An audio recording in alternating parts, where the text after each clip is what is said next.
Isaac in Florida. You're on with Tracie and Jen, and this is about the existence of God as a sound claim for the foundation of life, and you feel you don't know is not valid. Yes. Thank you for having me on the show. Okay. Okay, so pretty much you guys are atheists, so I assume you guys a huge basis for your understanding derives from science, right? So you guys probably agree with the Big Bang Theory. I don't have an opinion on it. Yeah, it's... I personally don't. I can't speak for Jen. And not only that, but it's irrelevant to atheism. So you guys haven't actually asked any metaphysical questions about how the existence of life had came? Is that what you're saying? I don't know what you mean about a metaphysical question. Yeah. Well, the metaphysical question is basically something that try to understand our life that goes beyond what we can see. Yeah, I don't know what that means. Yeah. So, for example, the creation of the universe, we can't see that. Well, that's not about the creation of life. That's about how the universe came into existence. So if there's a drip in my attic, is that metaphysical if I'm like in the living room? Yeah. No, you can study that. You can recreate that. Well, they can study the origins of the universe, can't they? Okay. Okay, so then it's not metaphysical? So this is where I'm trying to get. Well, yeah, but I'm trying to figure out, you made a comment about metaphysical, I didn't care about metaphysical claims about the beginning of life, and I don't know what that means. Okay, I'll try to explain myself better. So the current theory, I'm sure you may be aware, is that there was, a speck in a void, and it had all the energy and all the laws within the speck, and then it exploded, and the universe is expanding. That doesn't sound... That's the current model of the Big Bang Theory. No, that doesn't sound anything like the Big Bang Theory. I don't... That it didn't come from an expansion of highly dense particles within the dot? An expansion, yes. But it wasn't a speck, and it didn't explode. No, but I had currently looked this up. They said it originally said it was about a mile. Then they shortened it. Now they said it's about the diameter of a diamond. Regardless of the size, regardless of the size, it was that there was abundance of energy in a condensed space, and then it collapsed on itself and then it expanded. And is that metaphysical? No, that is a theory. Is our theories metaphysical? I mean, I'm trying to figure out what you mean by... When I say metaphysical, I'm saying the metaphysical question would be, where did that condensed energy came from? That's the metaphysical question. Why is that metaphysical? What do you mean by metaphysical? What makes it a metaphysical question? Well, metaphysical can be something as morals as metaphysical, something that is not subjugated to just being within a laboratory. But we do study morality in laboratories, right? We have studies on whether or not other species, for example, have moral tendencies. So I'm having trouble understanding what you mean by metaphysical. We can't recreate the Big Bang. We can only theorize and use science to back up the claim. Well, I can't recreate a really specific car crash that may occur on a highway randomly. I mean, I can do other crashes that are similar, but I can't recreate that crash. Is that metaphysical? I'm gonna erase the metaphysical. I'll just rephrase my question because that's cool. Not like that word. I don't know what it means. It's not. I don't like it. I don't know what it means. I don't want to stay on it if it's gonna. I don't want to. Okay, then go ahead and restate. That's fine. So, I'm saying that the Bible gives you answers on morals and creation and all that stuff. So I want to target first. I have a lot of points, so I'll target first the creation. So the question would be, where did the energy that originally was in the universe, where did that come from? It had to have came from where? Something outside of the natural laws. Why do you think that? Because before there was anything natural, it had to have came from something that was supernatural. Had to have what or something? You guys are saying that there was this ball of energy just. I'm not saying it. There. I'm not saying it. So you're saying that this is what physics says, and I'm like, okay, but I guess what I'm asking is, all the little bit that I have read, and I am not expert on what this idea is, and it's not my idea. I didn't come up with this theory, and I'm not the one promoting it. I'm not the one defending it. But interesting fact. But one of the things that has been said is that we cannot say anything about the nature of things prior to this universe. And I have heard some people in physics saying that there are some theories about how to extrapolate that. At this point, I don't know enough about it. But let me just go with what I heard Hawking say in one of his beginning of time lecture, which was that we really can't tell much about what the rules were prior to this incarnation of the universe. And so my thing is, when you say it wasn't natural, I don't know that. We don't know that that's fact. Okay, that's a fine belief. There's no contradiction in that. But what I'm saying is you cannot then rule out that it had came from a supernatural force. There's no logical reason. I don't know what supernatural is. Yeah. A God. No, what is it? But I don't know what a God is either. So you're saying, I mean, a God is a living spirit, the eternal. I don't know what a spirit is. I mean, we're getting weirder and weirder here. I can say the same thing about consciousness. It's a very confusing topic where consciousness originates from. Science is baffled by this. This goes beyond the physical realm. How do we know consciousness? Because we are aware of it. Yes, we're aware of it, and we can test for it. You can't. We don't understand it. We don't know how to recreate it. Just because we don't understand where its origin. There are. Well, I don't know that. I don't even know what that means. It's like I know that if I drive a spike through your head in a particular way, your consciousness ends, or definitely appears to end. It appears that consciousness is connected closely with your brain, because if your brain gets affected and you lose consciousness, the rest of your body can go on in certain circumstances. So we know that consciousness seems to be isolated. It's not limited to the brain. It's not limited to the brain. I don't know. Each individual cell actually has consciousness. Now you've left the building. Bullshit. Now we're into Deepak Chopra land. No, you're not correct on this. No. Okay, you're going to need to go to the blog, and you're going to have to post the reputable scientific journal paper that says that each cell has its own consciousness. Fine. I can't do that. No, not that it is aware of its surroundings, that it reacts. Things reacting is not evidence of consciousness. Yeah. Chemicals react, and I don't see any reason to think that they're conscious. Yeah. Plants react to light, but they're not conscious. Each digests, it reacts, it reproduces. Reactions are not evidence of consciousness. No, it has. The cells are living. They're living cells. They're not. They have life in the cells. Right. They're not dead. Right. Things can react and not be considered to be alive. Although that gets into this weird thing about what is life. But I mean, But this is. Well, I noticed since we've been having this conversation, whenever it goes into some type of gray area, you shut yourself off and say, "No, I ask. I'm not shutting myself off. I'm asking for help to understand what you're saying." I know what I'm saying, but I'm saying when I bring up the topics. Right away, you'll say with the creation of the universe, well, I don't know, we don't know, and then you say, where's the creation of life? Well, I don't know, we don't know. I don't. And I'm saying that is not scientific.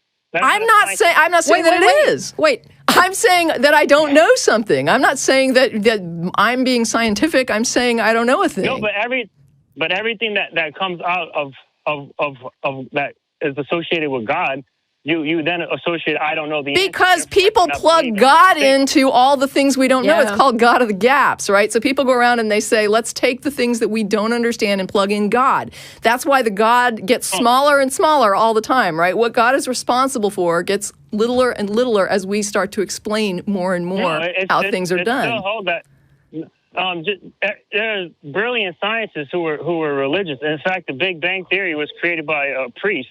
So you having a deep spiritual which is belief irrelevant. I'm saying you believing in God does not eliminate science. I didn't say it. No one said it did. Yes, but I'm saying there's questions that science cannot answer. Science is not the. No. Wait a minute. You just made a claim that is not supportable. You said there are things that science cannot explain. You did not say there are things that science is still working on, understanding. You said they can't understand this, right? They can't explain it. And that you don't know.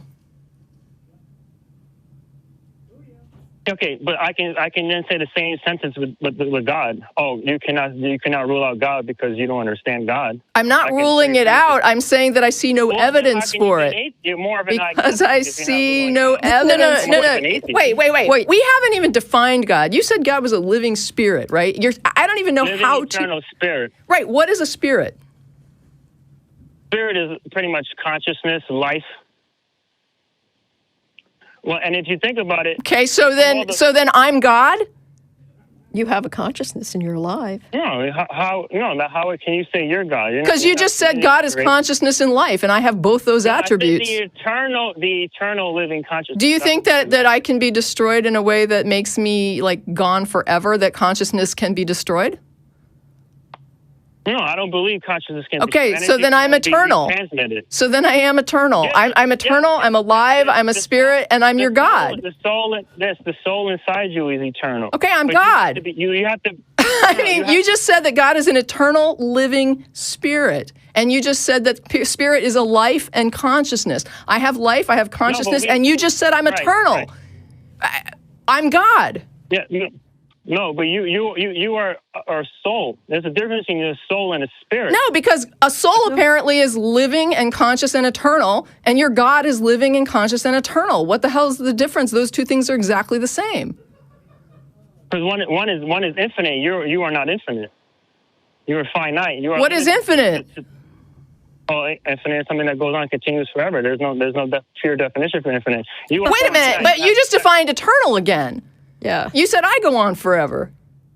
No, but your consciousness is not infinite. Your consciousness is limited to what you understand, what you can perceive. How do you know God? How do you know your God doesn't have a consciousness? How does God even have a consciousness? Does God have a brain?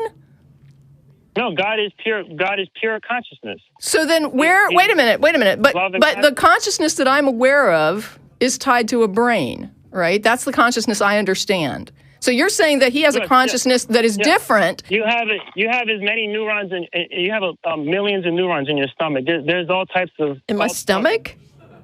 Look, I can guarantee you that you could remove my stomach and I could be conscious. I could... No, yes, granted. Okay, so my stomach is not my consciousness. The body. I'm saying, though, that if you took my brain out and let it die, the consciousness would go away. So we know that consciousness is... Yes. There's no disputing it. There's no disputing this. Name any other part of my body, you can take it away, and my consciousness can remain intact. If you remove my brain and you take that part out and let it die, that brain, I'm gone. My consciousness is gone. So there is no consciousness. Like you can cut off my hand, and I still have consciousness, right? You can take my hair away. You can even give me a heart transplant or put me on a machine. Of course, the brain is a central point of consciousness. Okay, so then God should have a brain. So God has a brain. Well, it's not a physical brain. Actually, everything around you see is not actually physical. Can you explain then? Do we agree that your consciousness is tied to your brain? No, of course. I'm not saying. So then God has a brain. I wouldn't phrase it as a brain because the brain is something that you associate a physical... Which is also associated with consciousness. You're saying that there's a consciousness without a brain, and I'm saying, where have you ever... Like, give me an example of that. No, that's why I was trying to say that. There's neurons throughout your body that sends messages from your brain to other parts. So I'm saying that consciousness is actually spreading. No, it's not. I'm not conscious of like the nerves that go between me and my finger when it gets hit with a hammer. I feel the pain and I'm aware of it because of my brain, right? And yes, there are nerves that make it travel back and forth, and that is a mechanism that is non-conscious that then makes me consciously aware of the pain. The neurons themselves, the nerves themselves, if they have a consciousness, I'm completely unaware of it. So it's not really a consciousness we can discuss. The neurons is where the consciousness. Yeah, you're making this way more difficult than it is. Your brain, take your brain out and kill it, and you have no consciousness. Right. Take your nerves away and destroy them, and you can still be conscious. Take your stomach out, you can still be conscious. Take your lungs away. I'm not disputing that the brain is... We are unaware of any way that consciousness exists without a brain. We have not demonstrated consciousness without a brain. And you're basically saying that God is consciousness without a brain, which as far as we're aware, it isn't even been demonstrated to be possible. Well, a jellyfish doesn't have a brain. Is it aware? Conscious. Does it have consciousness? It reacts to the environment. So do chemicals. They react to the environment. No, they don't. Life and consciousness is simultaneous. No, it's not. No, they're not. No, it's not. Yeah, You can't tell me that my house plant is is got consciousness. Do plants have? Of course it has. No, it doesn't. Are you?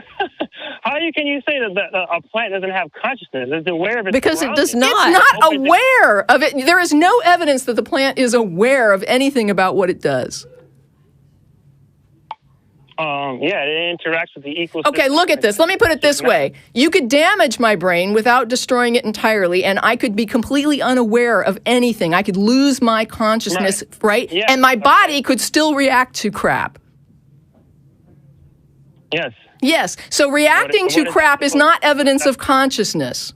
There is no evidence right now that plants are conscious and that they're like consciously self-aware. No, I highly recommend you do a Google search on the consciousness of plants. This is a well-known fact in the science community. I'm gonna direct this to the blog. Wait, I've got to direct this to the blog.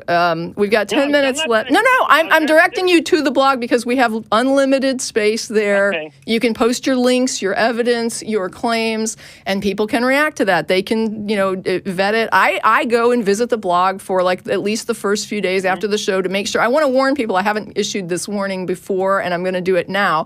When you go to the blog and you post at the blog, the very first post, if you've never posted at the blog, requires moderation, which is why I go and check the first few days after the show, because I want to make sure nobody has to wait too long for moderation.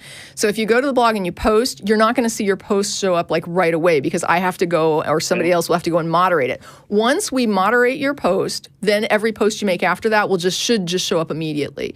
So you may have a little delay with that first post. Don't feel like you have to try again and again and again because then you'll just end up with 8 of the same things or you'll think you lost it and you didn't. So just kind of get your stuff together. Make your outline of your arguments and your evidence and links and post it to the blog and let's see what people have to say. Is that fair enough? Can I make a closing? Sure. Can I make a closing statement? Yeah, sure. I would like to say that I'm a big fan of science. I love all fields, but that science is not the only field. You have such as morals and ethics and history. These go beyond science, and which are studied using the methods of science. Yeah, but we'll let Isaac have Isaac can have his closing statement, and that's cool. All right, well, thanks, Isaac. Okay, thank you. Okay. All righty then. Wow. Okay. Well, that was interesting. I'm glad Isaac is a fan of science. I wish he would apply himself more to it. I mean, I think when we get to the blog, there's some people that can interact. There will be more discussion and interaction, and people can kind of ferret this out a little better, and maybe we can untease some of this tangle.